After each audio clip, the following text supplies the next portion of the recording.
इतिहास साक्षी है कि पुण्य भूमि भारत की गाथा भारत की अस्मिता, गौरव और राष्ट्रीय स्वाभिमान के लिए विदेशी आक्रांताओं से संघर्ष की महान गाथा है। बर्बर आक्रांताओं ने भारत की आत्मा पर चोट करने और भारत का अपमान करने के लिए हमारी संस्कृति और आस्था के केंद्रों को ध्वस्त किया। सोमनाथ, काशी, मथुरा और अयोध्या के मंदिरों का तोड़ा जाना आज भी भारत की स्मृतियों में जीवित है। सन 1528 में अयोध्या में भगवान श्री राम के मंदिर का मुगल आक्रांता बाबर द्वारा तोड़ा जाना ऐसी ही एक अक्षम्य घटना थी जिसने सीधे भारत के सम्मान और आत्मा पर चोट की थी। कारण साफ था, अयोध्या के श्री राम के मंदिर पर आक्रमण भारत की आत्मा पर आक्रमण था। जहां हर भारतीय के रोम रोम में राम बसते हैं, वह भारत यह अपमान कैसे सहता। राम मंदिर पर आक्रमण भारत को आहत कर गया था। विदेशी हमलावर अपनी बर्बरता दिखाते गए और भारत अपने आत्मगौरव को फिर से पाने के लिए संघर्ष करता रहा। भारत रामलला के जन्म स्थान पर बाबर के नाम पर बने एक ढांचे को देखता और उसे हटाने का संकल्प लेकर शक्ति संजोया करता। हिंदू समाज आत्मसम्मान के रण में डटा रहा और लगातार हमलावरों द्वारा बनाए गए बाबरी ढांचे को हटाने के लिए लड़ता रहा। सरयू कई बार रक्त से लाल हुई। कभी स्थानीय शासकों ने तो कभी साधु संतों और राम भक्तों ने राम जन्मभूमि की मुक्ति के लिए अपने प्राणों की आहुति दी। 74 बार युद्ध हुए। हम कुछ मोर्चे हारे, पर रण जीतने का संकल्प कभी कम नहीं हुआ। हिंदू समाज तलवारों से रक्त रंजित हुआ, पर उसने हार नहीं मानी। उसका संकल्प अजेय था। 15 अगस्त 1947 को देश की आजादी के साथ सैकड़ों सालों से चले आ रहे इस संघर्ष में नई ऊर्जा और एक नया मोड़ आया। अचानक 23 दिसंबर 1949 को बाबरी ढांचे में श्री राम लला प्रकट हुए। हजारों राम भक्त दर्शन के लिए उमड़ पड़े। तत्कालीन प्रधानमंत्री पंडित जवाहरलाल नेहरू ने उत्तर प्रदेश सरकार को श्री राम लला को विवादित ढांचे से हटाने का आदेश दिया। उत्तर प्रदेश सरकार ने अयोध्या के कलेक्टर को यह काम दिया और यह निर्देश भी कि जरूरत पड़ने पर वे बल का प्रयोग भी करें। अयोध्या के कलेक्टर ने सरकार को उत्तर दिया कि यह नरसंहार के बिना संभव नहीं है और फिर भी वह ऐसा चाहती है तो किसी दूसरे कलेक्टर से यह काम करवा ले। परिणाम स्वरूप रामलला की मूर्ति वहीं विराजमान रही। विवादित ढांचे को बंद कर दिया गया। केवल पुजारी को सेवा अर्चना के लिए भीतर जाने की अनुमति थी। फिर भी राम भक्त विवादित ढांचे के बाहर से प्रभु श्री राम की आराधना करते रहे। भारत के हिंदू समाज के लिए चुनौतियां और बढ़ गई। मामला अदालत में गया।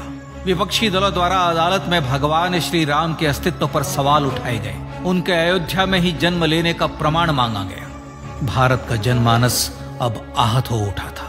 आजाद भारत में भी हिंदू समाज को अपनी आस्था और श्रद्धा के लिए संघर्ष करना पड़ रहा था। चुनौतियों के इस समय में सन 1984 में विज्ञान भवन दिल्ली में विश्व हिंदू परिषद ने धर्म संसद का आयोजन किया। इस संसद में देश भर के संतों ने राम जन्मभूमि की मुक्ति के लिए आह्वान किया और राम जन्मभूमि मुक्ति यज्ञ समिति का गठन किया। धर्म संसद ने राम जन्मभूमि की मुक्ति और वहां भगवान श्री राम के भव्य मंदिर बनाने के भारत के जनमानस के संकल्प को फिर से दोहराया। विश्व हिंदू परिषद के नेतृत्व में मंदिर निर्माण के लिए पूरे देश में अभूतपूर्व आंदोलन की शुरुआत हुई। श्री राम जन्मस्थली मुक्ति यज्ञ समिति के साथ देश भर में राम जानकी की रथ यात्राएं निकली। राम लीलाओं में राम कथा के माध्यम से भारत का आम जन फिर से जुटा। अब सबके मन में एक ही प्रण था, एक ही लक्ष्य था। अयोध्या में जन्मभूमि पर भगवान श्री राम के भव्य मंदिर का निर्माण। सन 1989 में विश्व हिंदू परिषद द्वारा गांव-गांव से रामशिला पूजन करके अयोध्या भेजी गई। 2,75,000 गांवों से रामशिलाएं अयोध्या पहुंची। भव्य राम मंदिर के शिलान्यास का निर्णय हुआ। पूज्य संत महात्माओं और हिंदू समाज के अन्य प्रमुख नेताओं के निर्णय के अनुसार अनुसूचित जाति के प्रमुख नेता श्री कामेश्वर चौपाल ने 9 नवंबर 1989 को मंदिर निर्माण का पहला पत्थर रखा। राम जन्मभूमि पर मंदिर निर्माण के लक्ष्य की पूर्ति के लिए सन 1990 में सोमनाथ से अयोध्या के लिए श्री लाल कृष्ण आडवाणी ने रथ यात्रा की शुरुआत की। देश में जन भावनाओं का ज्वार उमड़ने लगा। श्री लाल कृष्ण आडवाणी के रथ यात्रा के साथ साथ मंदिर के लिए जन समर्थन बढ़ने लगा और छद्म सेकुलरवाद बेनकाब होने लगा। इस जन आंदोलन को रोकने की तमाम कोशिशें हुई पर सब व्यर्थ हुई। विश्व हिंदू परिषद ने देशवासियों से अयोध्या में जन्मभूमि पर मंदिर निर्माण के लिए 30 अक्टूबर और 1 नवंबर 1990 को कार सेवा का आह्वान किया। परिणाम स्वरूप लाखों राम भक्त कार सेवा के लिए देश के कोने कोने से अयोध्या आए।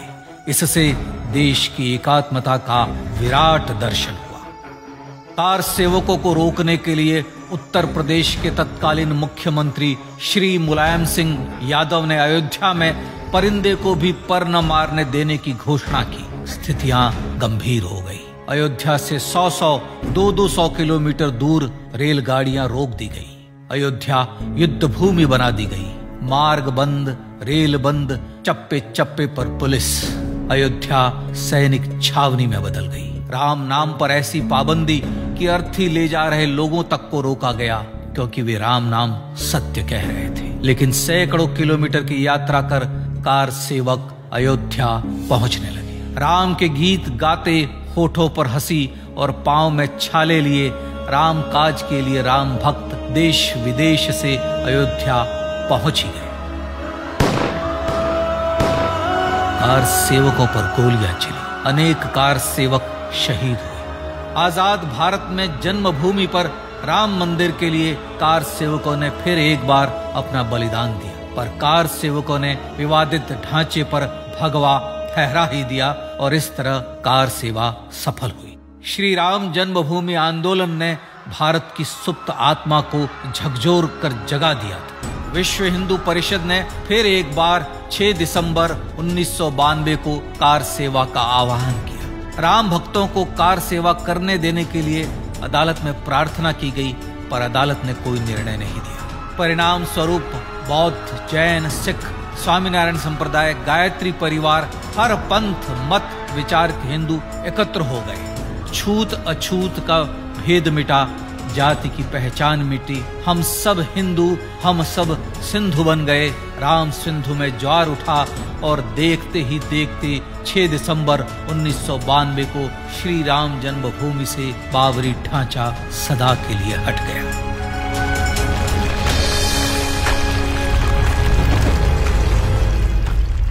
यह क्षण शौर्य, न्याय और सत्यमेव जयते का क्षण था। यतो धर्मस्ततो जय का क्षण था।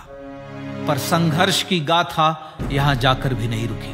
छद्म सेकुलरवादियों द्वारा भारत और भगवान श्री राम के इतिहास को झुठलाने के लिए अदालतों में चुनौतियों का सिलसिला चलता रहा, जो 1950 से चल रहा था। हिंदू सिखों के बीच से गुजरते हुए भगवान श्री राम का दर्शन करने के लिए विवश थे। यह स्थिति थी आजाद भारत में श्री राम और राम भक्तों की।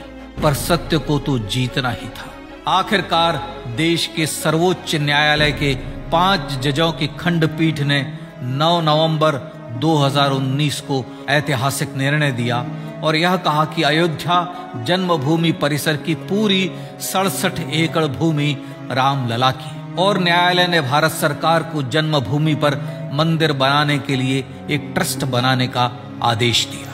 सर्वोच्च न्यायालय के आदेश के अनुसार भारत सरकार ने 5 फरवरी 2020 को श्री राम जन्मभूमि तीर्थ क्षेत्र नाम के ट्रस्ट का गठन किया और राम जन्मभूमि न्यास की भूमि जो सरकार द्वारा अधिग्रहित की गई थी, उसे ही नवनिर्मित न्यास को वापस दे दिया गया। 5 अगस्त 2020 को भारत के प्रधानमंत्री श्री नरेंद्र मोदी ने श्री राम जन्मभूमि तीर्थ क्षेत्र के अध्यक्ष पूज्य महंत नृत्य गोपाल दास, राष्ट्रीय स्वयंसेवक संघ के पूज्य सरसंघ चालक डॉक्टर मोहन भागवत एवं उत्तर प्रदेश के मुख्यमंत्री श्री योगी आदित्यनाथ की उपस्थिति में श्री राम जन्मभूमि पर भगवान श्री राम के भव्य मंदिर के लिए भूमि पूजन कर निर्माण कार्य का शुभारंभ किया। इस तरह लगभग 500 वर्षों से राम जन्मभूमि की मुक्ति के संघर्ष का पटाक्षेप हुआ।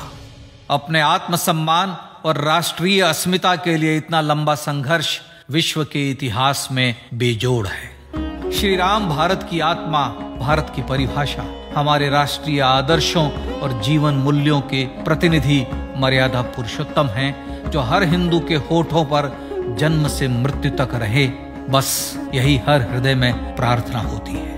राम भारतीय राष्ट्रीय स्वाभिमान और आसेतु हिमालय से समुद्र पर्यंत तक जन जन को एकात्मता के बंधन में बांधने वाले रक्षा सूत्र है। अयोध्या स्थित श्री राम जन्मभूमि पर बाबर का हमला वास्तव में भारत के स्वाभिमान और राष्ट्रीयता पर हमला था। प्रधानमंत्री श्री नरेंद्र मोदी द्वारा श्री राम जन्मभूमि पर राम मंदिर का पुनः निर्माण न केवल बाबरी मानसिकता का पराभव है, बल्कि संपन्न, सुखी, सुसंस्कृत, सर्वशक्ति संपन्न स्वराष्ट्र का सूर्योदय भी है। यह उस राम राज्य की दिशा में वह कदम है जिसकी अभिलाषा राज राजेंद्र चोल, कृष्णदेव राय, छत्रपति शिवाजी महाराज से लेकर महात्मा गांधी तक ने की थी। अयोध्या में जन्मभूमि पर भगवान श्री राम का मंदिर न सिर्फ राष्ट्रीय गौरव होगा, बल्कि वह श्री राम के आदर्शों का राष्ट्र मंदिर होगा। अब वह महान संकल्प पूरा होने जा रहा है। आइए इस राम यज्ञ, राष्ट्र यज्ञ में जिन ज्ञात और अज्ञात भारतीयों ने अपनी आत्माहुति दी है, उनका पुण्य स्मरण कर उन्हें श्रद्धांजलि दें।